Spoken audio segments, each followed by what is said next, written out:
Imagine you need to travel thousands of kilometers in the Middle Ages. No planes, no cars, no trains, no Google Maps telling you which road to take.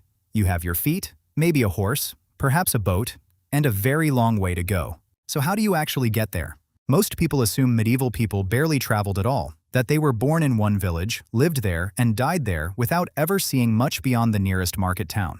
That is not true. People traveled constantly for trade, war, pilgrimage, work, migration, and education. Some traveled a few kilometers. Others crossed entire countries, deserts, and seas. The medieval world was not a world where people stayed still. It was a world in motion.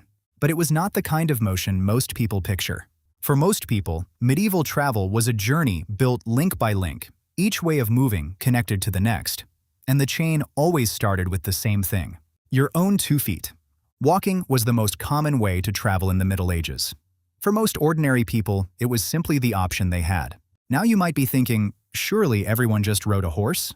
They didn't. Horses were expensive to buy, expensive to feed, and expensive to maintain. Not every medieval traveler owned one. Wealthier travelers, soldiers, and messengers were more likely to have access to horses. Everyone else walked. If you had a little more money, you could use a donkey or mule to carry your belongings, because a long journey meant carrying food, clothing, equipment, and trade goods.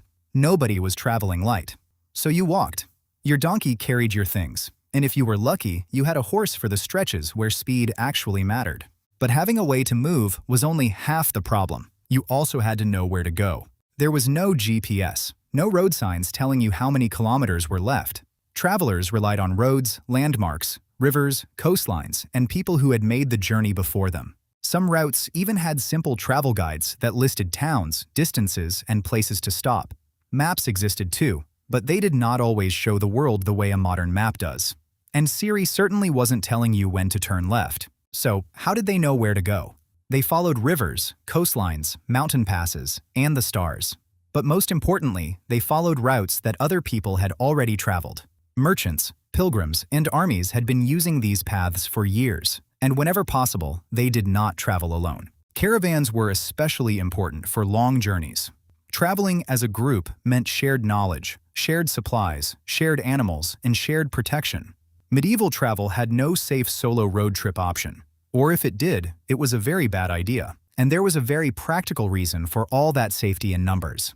Bandits along the road did not care whether you were a merchant, a pilgrim, or just someone trying to get home. A lone traveler was easy prey. A caravan of dozens of people, animals, and hired guards was a much harder target. But safety in numbers also meant something less dramatic. Shared fires at night, shared stories, and the occasional argument about whose goat had eaten whose supplies. Long journeys were rarely quiet. Quiet was never really the goal. Now imagine you have been walking for days. The route ahead is clear, and then you reach a river. Wide, fast-moving, and directly between you and where you are going. You could try to swim across it, or you could use the next link in the chain, a boat. Rivers were some of the most important travel routes in the medieval world. Boats could carry far heavier loads than any animal over land. A shipment of goods that would take a cart and 2 horses a week to move overland could travel the same distance by river in a fraction of the time. So the smart medieval travelers did not just cross rivers. They used them. You walked to the river. You put yourself and your goods on a boat. You let the water carry you for as long as it could, and then you got off and kept walking. But eventually, the river ended. The landscape changed, and sometimes it changed into something that made horses and carts completely useless: a desert. For anyone crossing the Sahara or the great dry regions of the Middle East and Central Asia, the next link in the chain was the camel. Camels could carry enormous loads across terrain that would kill a horse in days. They could go without water for stretches that made them almost mythically useful in a desert crossing. They were also, by most accounts, spectacularly bad-tempered. Camels spat, groaned, bit, and made their opinion about the morning known well before anyone asked for it. But nobody crossing the Sahara cared about a camel's mood. A grumpy animal that could walk for a week without water beat the fastest, friendliest horse that could not. Camels were part of a caravan almost by default. A moving system that carried goods, knowledge, protection, and supplies across thousands of kilometers of empty land. And over time, people built places to support these journeys. Caravanserais were roadside stops where travelers and animals could rest, eat, and find water, positioned at regular intervals along major routes. The desert was not empty. It was a chained network of stops. You just had to know how to use it. And then there was the biggest obstacle of all, the sea. At the coast, the chain changed again. Horses, camels, and carts could take you no further. You needed a ship, and sailors who knew how to use it. Medieval sailors watched the coastline, followed the stars, and learned to read the winds and currents. In the Indian Ocean, sailors built entire trade routes around seasonal monsoon winds, planning departures and returns around the winds themselves. The sea was not a wall that stopped medieval travel. It was another road, just a wetter one. But moving from place to place was only part of the problem. The human side of medieval travel is something most people never think about. Where did you sleep each night? What did you eat? What happened when you ran out of money, lost an animal, or needed a guide for an unfamiliar stretch of road? Medieval travelers depended on a whole support system that existed along the roads. In Christian Europe, monasteries could give travelers a place to eat and sleep, especially pilgrims traveling to holy sites. Inns and taverns offered another place to stop, while religious hospices cared for travelers who were sick or exhausted.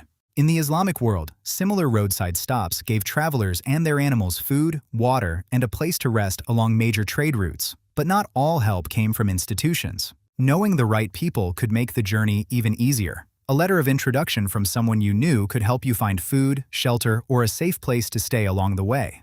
But none of this was guaranteed. A long journey still required planning, money, connections, and sometimes a good bit of luck. So a medieval long-distance journey looked nothing like a single trip.